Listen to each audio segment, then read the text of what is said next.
신바람 사연 아파트. 오늘의 사연 시작하겠습니다. 안녕하세요. 동갑인 남편과 결혼해 이제 결혼 1년 차를 맞는 올해 30대 초반의 여자입니다. 이렇게 사연을 보내게 된 이유는 지금 제가 이혼을 심각하게 고려 중에 있기 때문이에요. 결혼한 지 1년밖에 안 되어 이렇게 이혼 생각까지 하는 게 정상인가 싶기도 한데, 여러분들께서 제 이야기 한번 들어주시고 제가 정말 너무하는 건지 아니면 이혼 생각을 하는 게 마땅한 건지 한마디 해주시면 참 감사하겠습니다. 연애 때는 알뜰살뜰한 남편의 경제관념이 장점이라고 생각했는데 결혼하고 나서 보니 무조건 알뜰하다고 해서 좋은 게 아니라는 걸 알게 됐어요. 물론 오늘만 사는 사람처럼 덮어놓고 돈 생기자마자 홀랑 써버리는 것보다야 쪼잔해 보여도 아끼는 사람이 훨씬 낫다고 생각은 하지만, 남편은 이게 맞나 싶을 정도로 아끼는 데만 집착하는 사람이라는 게 문제라면 문제였지요. 자기 주머니에서 땡전 한 푼 나가는 꼴을 못 보는 그런 사람이었죠. 일부러 운동한다고 1시간, 2시간씩 걸어 다니는 사람들도 있다면서 집 앞에서 버스만 타도 20분이면 갈 곳을 일부러 그렇게 걸어 다닐 만큼 비효율적인 경제관념을 가지고 있습니다.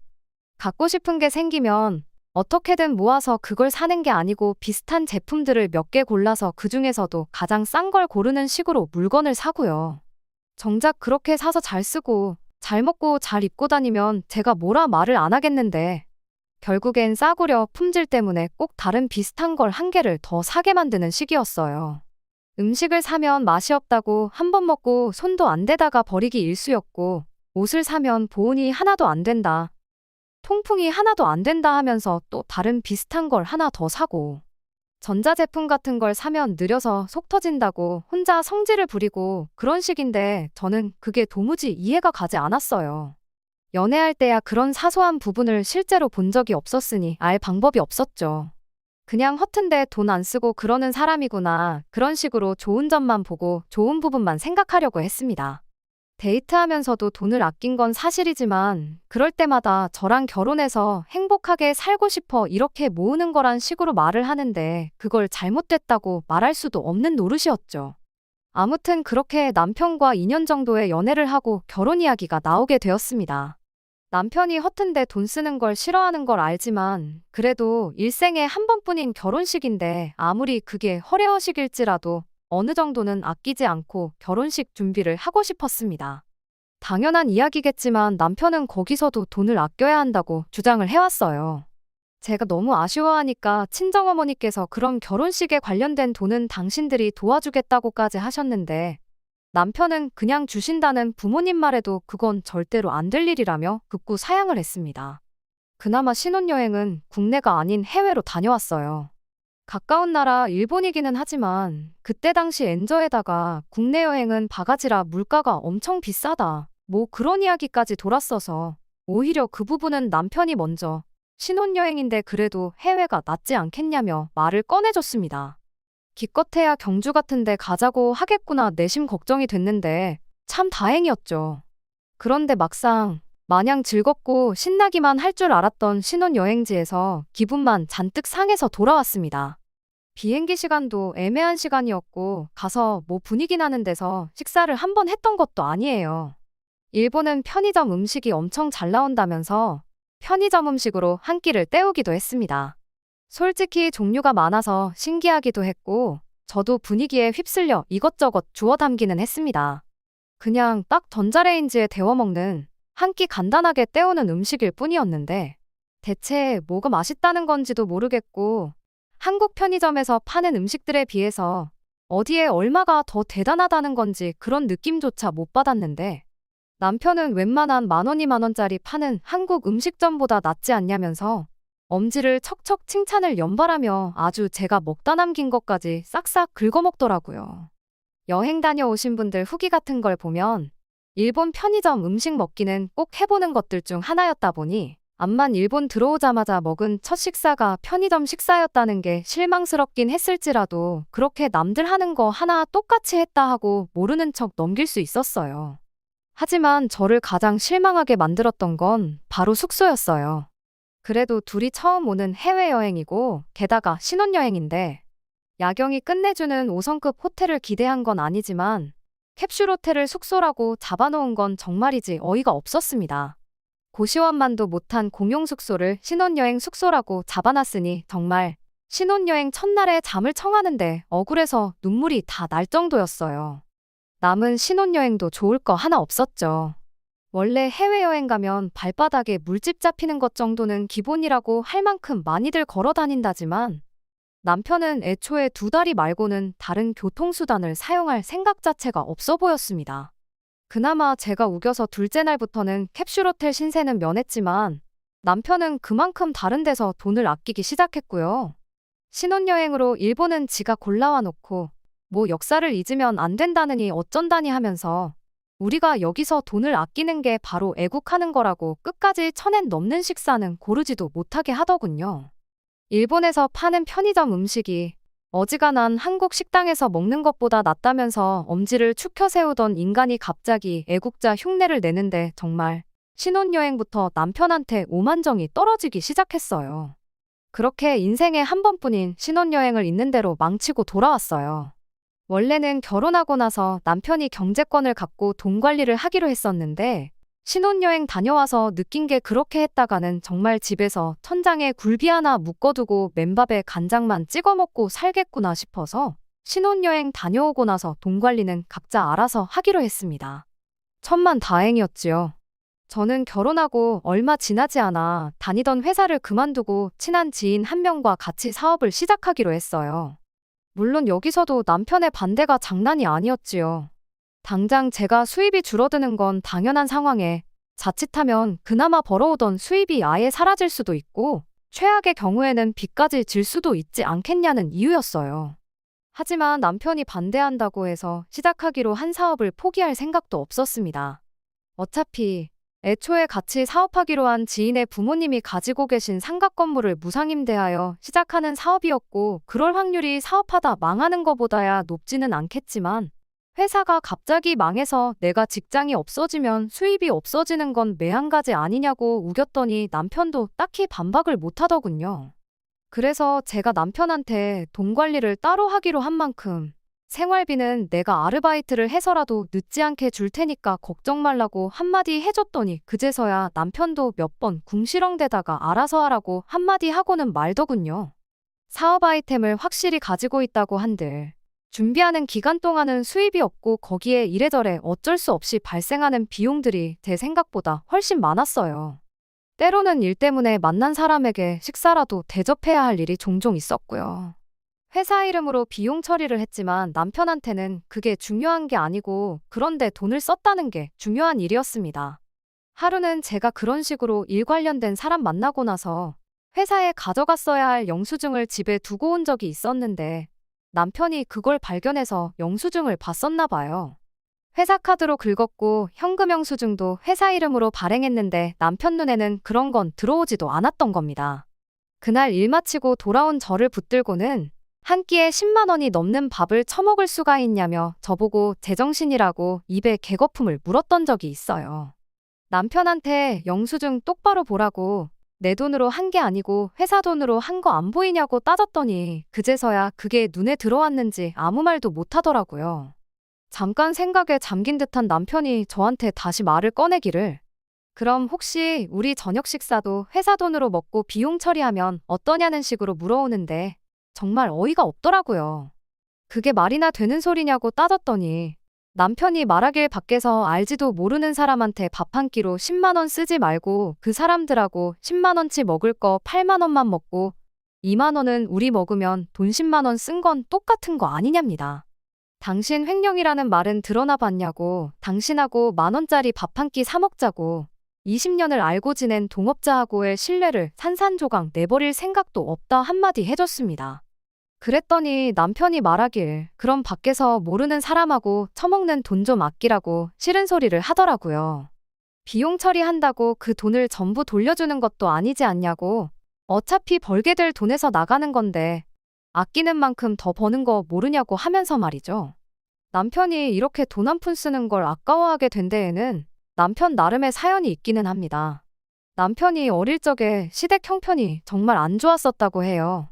붕어빵 하나 사 먹는데도 손을 바들바들 떨던 시어머니를 보면서 자라온 남편이었다 보니 자연스럽게 남편도 돈을 아껴 쓰는 게 습관이 되고 말았던 거죠. 어쩌다가 생각지도 못한 손해를 보게 되면 그건 그거대로 무슨 죽을 죄를 진 사람 마냥 죄책감을 느끼고 1,000원 한 장에 벌벌 떠는 사람이 돼버린 겁니다.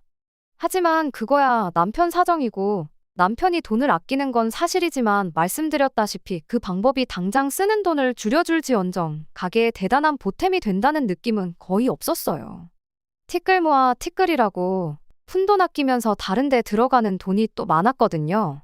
시작할 때 말씀드렸던 것처럼 걸어서 2시간 거리는 자전거 타고 2발로 걸어 다니고 하는 건 기본이었지만 체력이 그렇게 좋은 편도 아니라 몸살 나서 알아눕는 게 한 달에 한 번 꼴이라 약값으로 들어가는 돈이 또 따로 들었고 갖고 싶은 것과 비슷한 거 싸구려 제품을 사서 버리는 일 또한 부지기수였습니다.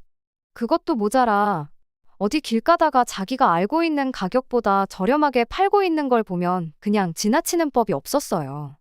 원래는 10,000원짜린데 세일하고 또 세일을 해서 이제 1,000원밖에 안 한다느니 하면서 이런 건 1,000원 주고 사는 게 오히려 더 이득이라고 하면서 필요도 없는 걸 사오질 않나.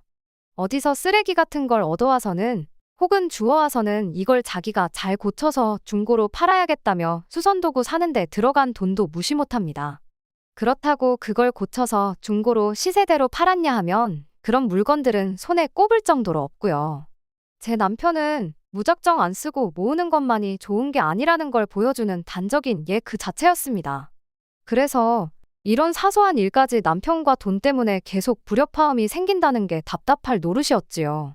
그래도 그런 서로의 다른 점을 하나씩 맞춰 살아가는 게 결혼이라 생각했고 그런 자린고비 같은 모습만 빼놓는다면 저한테만큼은 정말 잘했던 사람이니 시간이 지나면 익숙해지거나 서로가 반발짝씩 양보하거나 하면서 자연스럽게 해결될 문제라고 생각했습니다. 그런데 결국 남편에게 크게 실망하게 되는 일이 하나 있었어요. 남편이 뭐 개인적으로 필요한 물건이 있었나 본데 그걸 운 좋게 중고장터에서 신품급 매물을 찾았나 봐요. 택배로 받으면 그만인 물건이었지만 겸사겸사 저랑 데이트도 할 겸해서 직거래를 하기로 했으니 거기 좀 다녀오자고 하더라고요. 얼마 전 일이니만큼 남편이 짠돌이처럼 구는 게 어느 정도 익숙해진 상황이었다 보니 저도 별 불만 없이 같이 거기를 다녀오기로 했어요. 가는 길에 남편이 그 동네 짜장면을 아주 제대로 하는 곳이 있다면서 오는 길에 짜장면 한 그릇씩 사 먹고 오자고 하는데 아무리 볼 일이 있어 겸사겸사 다녀오는 거라지만 모처럼 데이트 나가서 짜장면 먹자는 게 싫었을 수도 있는데 말씀드렸다시피 이미 남편이 저러는 게 어느 정도 익숙해진 상황이었다 보니 그냥 아무 불만 없이 묻지도 따지지도 않고 그냥 따라 나갔어요. 그래도 나름 맛집이라고 찾아놓은 게 기특할 따름이었죠. 그런데 가다 보니 그 동네가 친정집 근처라는 걸 알게 되었어요. 예정대로 남편이 필요한 중고 물품을 받고 나서 남편이 찾아놓았다는 짜장면 집으로 향하는데 이왕 친정집에서 가까운 곳까지 왔는데 친정부모님 얼굴 안 보고 그냥 가기도 그렇고 해서 친정부모님한테 전화를 했죠. 아직 식사 안 하셨으면 같이 식사나 좀 하자고요. 남편이 순간 흠칫하는 반응을 보이긴 했지만 그래도 다른 사람도 아니고 자기 장인장모인데 근처까지 와서 그냥 가는 건 자기도 예의가 아니라 생각했는지 별말은 안 하더군요. 그렇게 친정부모님을 짜장면집 앞에서 만나서 식사를 했습니다. 남편이 짜장면 4그릇을 주문했는데 친정부모님이 이왕 나온 거 맛있게 먹자시며 탕수육 중짜 하나, 고추 잡채 중짜 하나를 추가로 주문하셨어요. 알고 보니 친정부모님이 자주 오시는 가게이기도 하더라고요. 여기 짜장면도 맛있지만 탕수육이랑 특히 고추 잡채가 진짜 맛있는 집이라면서요. 요즘 이렇게 짜장면 맛있게 만드는 집이 아직도 있구나 하면서 진짜 오랜만에 맛있게 중국 음식을 먹었습니다. 남편이 도통 탕수육이랑 고추 잡채에는 손을 안 대길래 장인장모님 많이 드시라고 손을 안 대는가 싶어서 제가 일부러 남편 짜장면 위에다가 탕수육도 올려주고 고추 잡채도 덜어주고 했어요. 한 입 먹어보더니 자기도 맛있었는지 그 다음부터는 아주 마파람에 개눈 감추듯이 싹싹 먹더라고요. 남편은 공깃밥까지 하나 추가해서 남은 짜장에 밥을 비벼서 고추 잡채랑 해서 한 그릇 더 먹었고요. 설거지를 따로 안 해도 되겠다 싶을 만큼 바닥이 다 보이게 싹 쓸어 먹었고 계산은 남편이 했어요. 오랜만에 친정 부모님과 시간도 보내고 남편도 맛있게 먹는 걸 보니 은근 기분은 좋더라고요. 식사 마치고 나서 잠깐 이런저런 이야기 나누다가 친정 부모님이 이 먼 길을 버스를 타고 온 거냐며 놀라시더니 집에는 편하게 가라며 왕복 1시간 반 거리를 집까지 태워다 주셨습니다. 그렇게 그날은 아무 일도 없이 지나갔어요. 그리고 그날로부터 한 달이 더 지나서 친정아버지 생신이 다가오길래 그때 친정집에 전화를 걸었습니다. 그냥 간단하게 외식이라도 할 요량으로 아버지가 먹고 싶어 하시는 게 있느냐 물어보려고요. 그런데 친정어머니께서 엄청 시큰둥한 목소리로 뭘 외식은 외식이냐고 집에 있는 밥 차려줄 테니 그냥 친정집으로 오라는 말을 하시더군요. 모처럼 생신인데 외식하자고 제가 몇 번을 말했는데 친정어머니가 생일이 뭐 대단한 날이라고 외식까지 하냐며 자꾸 거절을 하다가 나중에는 왜 그렇게 시큰둥한 반응을 보이셨는지 그 이유를 알려주시더군요. 친정어머니가 사위가 또 맛있게 외식하고 돈 내놓으라고 할까봐 너네랑 외식은 못하겠다고 하시는 거예요. 처음엔 제가 들은 게 진짜인지 제 귀를 의심을 했습니다. 친정어머니한테 그게 무슨 소리냐고 되물었는데 친정어머니가 그제서야 그날의 일을 저한테 말해줬어요. 식사 마치고 친정부모님이 저희들 집에 내려다 주시고 집에 돌아가는 길이었는데 남편한테서 문자가 한 통 왔더랍니다. 잘 먹었다고 그런 심심한 인사 한마디 보냈을 줄 알았는데 문자 내용을 보고 기가 막히셨다네요. 문자에 탕수육이랑 고추 잡채 그리고 장인 장모님 앞으로 시킨 짜장면 2그릇 값해서 7만 원을 자기 계좌로 보내달라고 써 있었대요. 맨 밑에 줄에 자기 계좌번호랑 해서 말이죠. 친정어머니가 하도 어이가 없어서 저한테 말해주려고 했는데 친정아버지가 괜히 이거 가지고 저한테 연락했다가 괜히 저랑 남편 부부싸움 나지 않겠냐며 말리셨대요. 그래서 여지껏 말 안 하고 가만 계셨는데 친정어머니도 저희들 싸움 붙이고 싶은 생각은 없으셨지만 그래도 말해줄 건 말해주는 게 맞다 싶어서 이번에 말 나온 김에 이야기해주는 거라고 하시더라고요. 이제 와서 지난 일을 가지고 저희들 싸우라고 하는 이야기는 아니고 그냥 괜히 또 마음 상할 일 만들고 싶지 않으니 그냥 친정아버지 생신 때 괜히 외식하자고 하지 말고 집에 와서 차려주는 밥이나 먹고 가라 한마디 하시고 전화를 끊으셨어요. 전화 말미에 괜히 장인장모가 돼서 딸하고 사위 싸움 붙이는 느낌이니 절대 이 일을 가지고 남편하고 싸우거나 하지 말라고 당신들은 그냥 넘어가기로 했다고 한마디 하셨는데 자초지종을 알아버렸는데 그냥 넘어갈 수가 없었어요. 같이 식사한 게 친정부모님이 아니라 시부모님이었으면 어땠을까 생각하면 너무 열이 받더라고요. 그래서 그날 저녁에 퇴근해서 돌아온 남편 붙들고 한마디 했습니다. 지난달에 우리 부모님하고 밥 먹고 나서 밥값을 따로 청구했다는데 그게 사실이냐고, 그리고 사실이면 대체 무슨 생각으로 그랬던 거냐고요. 그랬더니 남편이 그게 무슨 잘못이냐는 듯 뻔뻔하게 한마디 꺼내더군요. 장인 장모님하고 같이 식사하는 건 애초에 계획에 없던 일이었지 않냐고요. 그리고 장모님도 참 너무하신다 하면서 불만을 토로하더라고요. 어이가 없어서 누가 너무한 건지 밖에 나가서 지나가는 사람들 붙들고 한번 따져보겠냐고 남편한테 한마디 했어요. 그랬더니 남편이 그게 아니라 장모님이 너무 당신 유리한 대로 설명을 하셨다고요. 돈을 바로 보내주시긴 했는데 자기도 곰곰이 생각해보니 짜장면값까지 받는 건 너무한 것 같아서 곧바로 친정어머니 계좌로 15,000원을 다시 보내줬다는 겁니다. 그런데 어떻게 그 이야기는 쏙 빼놓고 내가 7만 원을 달라고 했던 것만 이야기하실 수가 있냐고 따지는 거예요. 이 인간이 제정신인가 싶었죠. 당신이 돌려드린 게 짜장면값 15,000원이 아니라 나머지 다른 음식 먹은 거 55,000원을 돌려드렸다고 해도 이 상황 자체가 말도 안 되는 거다 한마디 해줬더니 남편이 대답이라고 하는 게 더 어이가 없었어요. 애초에 나는 장인 장모님하고 같이 식사를 할 계획이 없었다. 나한테 상의도 없이 2분 불러낸 건 당신 아니냐 하면서 따지더군요. 그날 중고로 샀던 물건값이 신품 사는 거랑 가격 차이가 3만 원 정도 났답니다. 둘이서만 먹었으면 자기는 15,000원을 번 거나 마찬가지인데 계획에도 없던 장인 장모님 때문에 돈을 더 쓰게 되면 그날 그 멀리까지 발품 팔아서 찾아간 이유가 하나 없고 자기만 손해 아니겠냐며 손익을 따지더라고요. 거기에 자기가 100번 양보해서 식사를 대접해드리려고 했는데 또 자기 의사는 묻지도 않고 음식을 추가해서 시킨 건 장모님 아니셨냐고. 암만 생각해도 밥값은 돌려받는 게 맞는 것 같아서 자기도 생각 많이 하고 그날 문자를 보냈다는 거예요. 어이가 없어서 그날 그 자리에서 제일 야무지게 식사한 사람이 할 소리는 아닌 것 같다고 한마디 했더니 그것도 다 이유가 있더군요. 자기는 먹을 생각이 없었는데 제가 억지로 먹게 시켜서 먹은 거라고요. 무슨 소리를 하는 건가 했더니 그날 남편이 일부러 다른 음식 손도 안 대고 짜장면만 호로록 먹고 있던 게 애초에 그 음식 가격들을 책임질 생각이 없었기에 그랬다는 소리였죠. 그런데 자기가 안 먹으려던 거 제가 억지로 먹으라고 그래서 먹은 거였고 마지막에 다 먹고 남은 음식은 버리는 거나 마찬가지였기 때문에 자기가 공깃밥 하나 추가해가지고 버릴 음식을 처리했다고 하는 겁니다. 말인즉슨 제가 먹으라고 준 건 자기 의지로 먹은 게 아니고 밥 추가해서 싹싹 먹은 건 어차피 식사가 다들 끝나버린 와중에 잔반이 돼버린 남은 음식들을 자기가 처리한 거라고. 그러니 자기는 그날 시킨 탕수육하고 고추 잡채를 하나도 안 먹은 거나 마찬가지니 돈 계산을 할 필요도 없는 거나 마찬가지라는 말을 하려는 거였죠.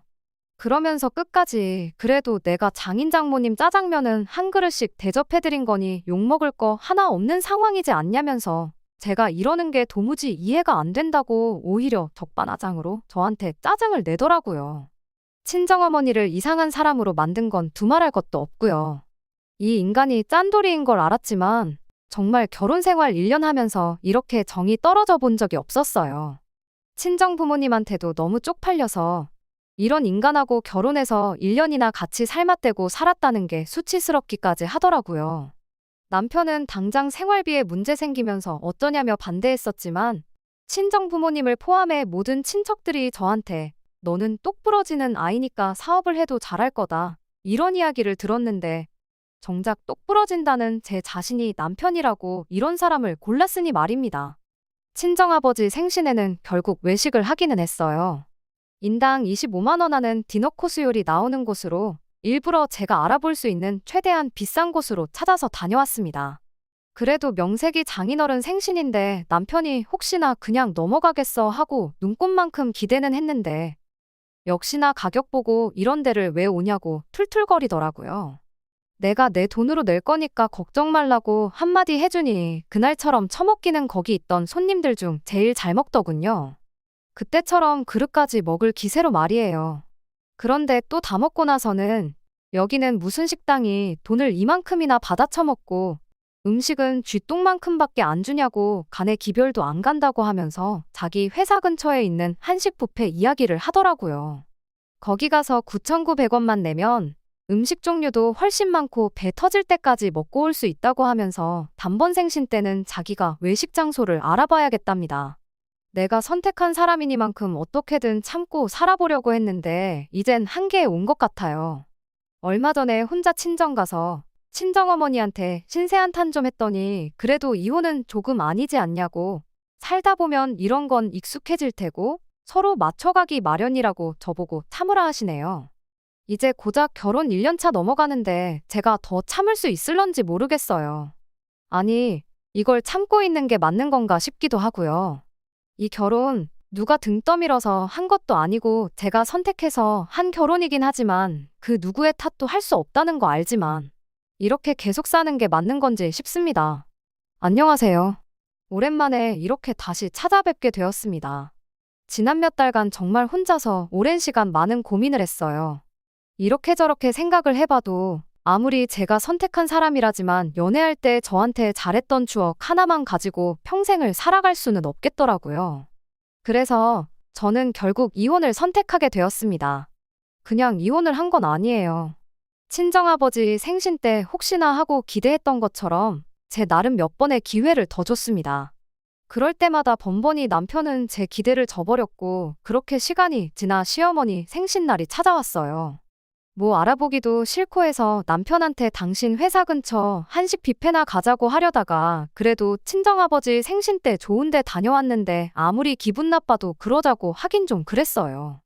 아니나 다를까 남편한테 시어머니 생신 때는 어디 가는 게 좋겠냐고 물어봤는데 남편이 콕 집어서 어디 가자고 하지는 않고 어디 괜찮은데 아는 데 있냐며 말끝을 흐리더군요.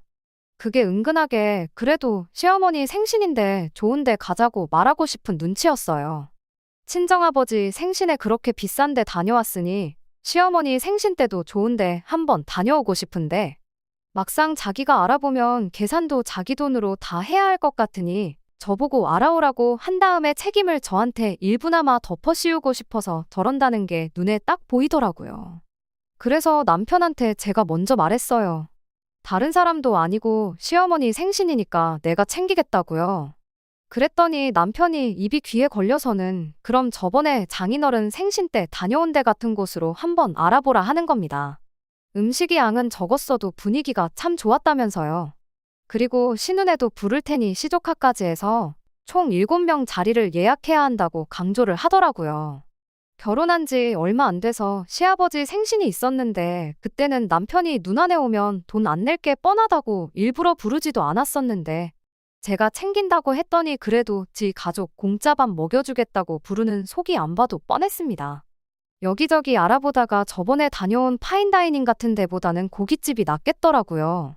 시댁도 남편하고 똑같이 질보다는 양을 선호하는 집이다 보니까 괜히 비싼 돈 내고 양이 적다니 이런 이야기 듣는 것보다야 가리는 사람 하나 없는 고기 먹는 게 낫겠다 싶었죠.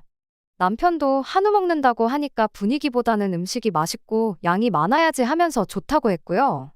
일부러 고깃집도 무한리필이나 저렴하게 먹는 곳 말고 연예인들도 찾아온다는 비싼 곳으로 예약했습니다. 그리고 시어머니 생신 당일이 되었지요. 다들 들어가서 메뉴판을 보더니 1인분에 고기가 5만 원을 넘냐고 놀라 자빠지더군요. 신우가 올케 요즘 사업한다더니 돈 좀 버나봐 하고 묻는 걸 보니 이미 남편이 다 제가 쏜다는 식으로 이야기했고 돈이라고 땡전 한 푼 낼 생각이 없다는 게 눈에 딱 보였어요. 심해부도 아주 자기가 만반의 준비를 하고 왔다고 오늘 많이 먹으려고 전날부터 굶었다느니 어쩌느니 이런 말을 하더라고요. 시조카가 고기 나오기 전에 깔린 밑반찬을 하나를 집어먹으려는데 신우가 젓가락으로 시조카가 집은 반찬을 탁 쳐내더니 이런 걸로 배 채우지 말고 한우고기 먹으라고 눈치까지 주는데 정말 온 가족이 똑같아도 이렇게 똑같을 수가 있나 싶었습니다. 아무튼 그렇게 식사가 시작되었어요. 남편이랑 심해부는 고기가 익기도 전인데 불판 위에 올라온 고기를 가져가기 바쁘더군요. 소고기는 원래 겉만 살짝 익히고 먹는 게 제일 맛있는 거라고 하면서 불판 위에 고기가 올라오기 무섭게 사라지기 시작했어요.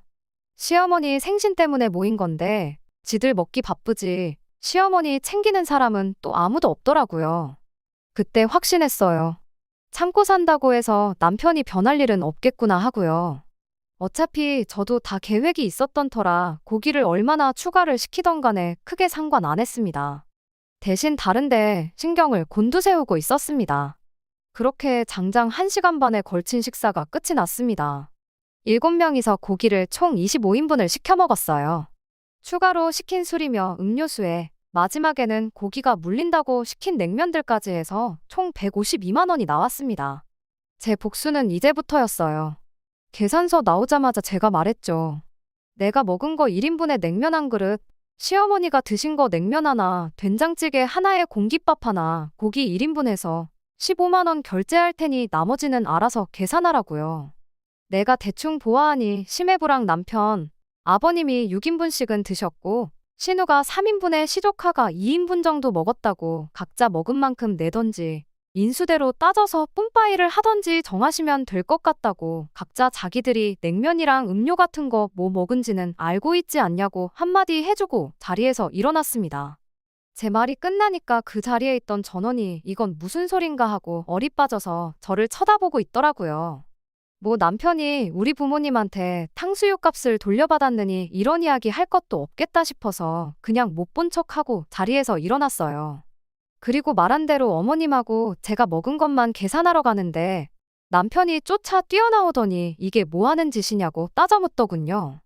자기가 했던 건 생각도 안 하고 뻔뻔하게 저러는 게 어이가 없어서 내가 어머님 몫은 책임진다고 진작에 말하지 않았냐고 한마디 해줬어요. 시어머니 생신에 시어머니가 태어나신 거지 아버님이 태어난 건 아니시지 않냐고요. 애초에 나는 시어머니 생신이니만큼 어머님만 챙겨드릴 생각이었는데 당신이 오지랖 부려서 아버님도 부르고 신혼에 온 가족까지 부른 거 아니냐고 다른 사람들은 나는 모르는 일이니 당신이 알아서 하라고 했네요. 남편이 엄청 곤란했을 거예요. 제가 그래도 1년 같이 살아봐서 너무나 잘 알죠. 평소에 지갑에 현금이라고는 비상금이라고 10,000원 한 장 가지고 다니는 게 전부고, 카드도 괜히 과소비한다고 한도를 30만 원으로 만들어 놓고 다니는 사람이거든요. 15만 원 제가 내도 남은 게 거의 140만 원 돈인데, 남편이 계좌이체 해주는 거 말고는 그 돈을 낼 방법이 만무했죠. 이참에 남편이 신우네한테 누나네가 먹은 건 누나네가 내라고 박터지게 싸운다면 더할 나위 없이 좋았고요.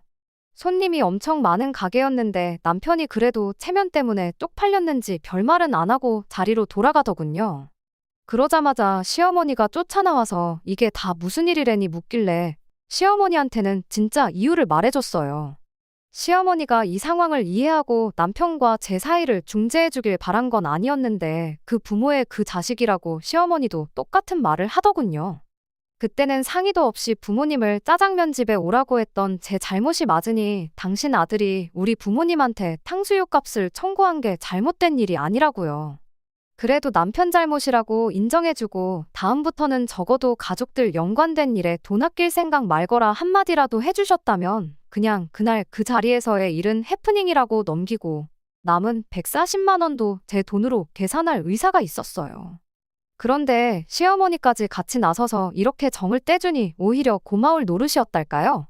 그래도 말해놓은 게 있으니 그냥 제가 먹은 것만 계산하고 갈까 싶었지만 그러지는 않았네요. 그렇게 저랑 시어머니 몫만 계산하고 나와서 저는 혼자 택시 타고 집에 돌아갔습니다. 어떻게 합의를 본 건지는 모르지만 제가 집에 도착하고 한 2시간 정도 지나서 남편이 집에 돌아왔습니다. 그 와중에도 교통비 아끼겠다고 걸어온 건지 아주 온몸에 땀이 뻘뻘 난리도 아니었어요. 비싼 밥 먹고 그걸 그렇게 빨리 소화시키면 어떠냐고 제가 한마디 했더니 남편이 폭발해서는 저한테 화를 내기 시작했어요. 애초에 시어머니만 챙긴다고 했는데 다른 가족들 부른 건 당신 아니냐고, 다른 사람들 몫은 사실 부른 사람인 당신이 냈어야 하는 거 아니냐고 빈정거렸죠. 그랬더니 남편이 그때 탕수육 가지고 아직도 그러고 있냐고 하면서 그때랑 지금이랑 같냐고 하는 겁니다. 그때는 그냥 날이었고 오늘은 어머니 생신이지 않느냐고요. 가족들 앞에서 꼭 그렇게 내 쪽을 줬어야 했냐 따지길래 아주 이제는 가족들 앞에서는 체면 챙기고 내로남불까지 하고 있냐고, 돈 아끼는 것도 좋은데 그렇게는 살지 말라고 한마디 해줬어요. 더 실갱이 해봤자 좋은 꼴 볼 것도 없고 설명해봐야 어차피 저만 잘못한 걸로 몰아갈 게 뻔한데 이야기 더 나눠봐야 얻을 게 뭐 있나 싶더군요. 그래서 그냥 길게 볼 것도 없이 이 길로 이혼하자고 했어요. 남편이 이혼을 자기가 해주겠냐고 근검절약하는 게 이혼 사유나 되겠냐며 버티길래 한번 자신 있으면 버텨보라고, 한번 누가 이기나 끝까지 해보자고 하고 그 길로 짐 싸서 친정으로 나왔습니다. 진흙탕 싸움까지 갈 만반의 준비를 하고 있었는데 의외로 남편이 순순히 이혼 서류에 사인을 해주더군요. 100% 승산이 있었다면 남편도 끝까지 갔을 테지만 뭔가 자기도 뒤가 구리다고 생각한 건지 아니면 질 수도 있다는 조언을 들었겠구나 싶더라고요. 괜히 소송비에 위자료까지 물어줄 생각을 하니 그 손해를 감당하기는 싫었나 봅니다. 결혼 1년 차밖에 되지 않았다 보니 이혼 과정에서 그닥 복잡한 문제는 없었습니다. 손해는 죽어도 보지 않겠다는 주의다 보니 오히려 별탈 없이 빠르게 이혼을 할 수 있었네요. 친정어머니는 그래도 결혼한 거 좀 더 버텨보지 그랬냐고, 시간 지나면 분명히 어느 선에서 합의점이 생겼을 거라 그런 식으로 말하시는데 아마 그날 중국집에서 있던 일을 저한테 말한 게 불씨가 되어 이혼을 했구나 싶은 마음 때문에 더 죄책감을 가지시는 것 같아요. 어머니한테 그것 때문에 마음 쓰는 거면 그러실 필요 없다고, 어차피 그거 아니었어도 다른 일로 정 떨어져서 이혼했을 거라 말씀드렸죠. 그랬더니 친정어머니도 나중에 가서는 차라리 잘 됐다고, 어차피 이혼할 거였으면 한 살이라도 어릴 때 해야 새 출발의 기회도 생기고 그러는 거 아니겠냐시네요. 남편이 돈 때문에 아이는 최대한 늦게 갖자고 이야기했는데 그게 천만 다행인 것 같습니다. 다행히 제 사업도 어느 정도 자리를 잡아가고 있고요. 혼자가 되었다 해도 제 자신 하나는 건사할 수 있겠다 싶어요. 결국 제가 사람을 잘못 보고 옳지 않은 판단을 내린 게 발단이 돼서 이혼한 거나 마찬가지니 그 누구의 탓을 하지는 않으려고요. 혹시나 다른 분들도 저처럼 콩깍지 때문에 단점을 장점으로 받아들이는 분이 계신다면 결혼은 현실이니 다른 시각으로 한번 생각해 보는 것도 나쁘지 않다고 조언 한마디 해주고 싶네요. 끝까지 들어주셔서 감사합니다. 오늘의 사연은 여기까지입니다. 구독과 좋아요, 알람 설정 부탁드리고 더 좋은 사연으로 다시 찾아뵙겠습니다. 감사합니다.